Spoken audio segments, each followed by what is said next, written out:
Alright, the video you all been waiting for. Hunter Eclipse ceiling fan update.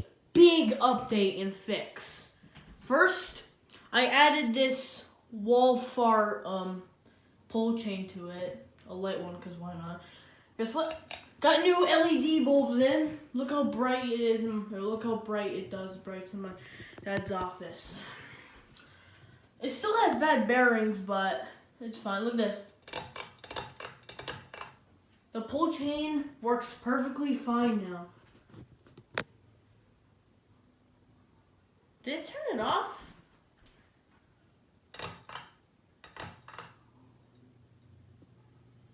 There we go.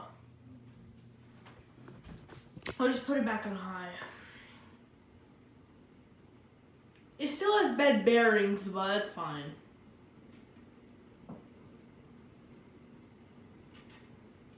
You can hear it.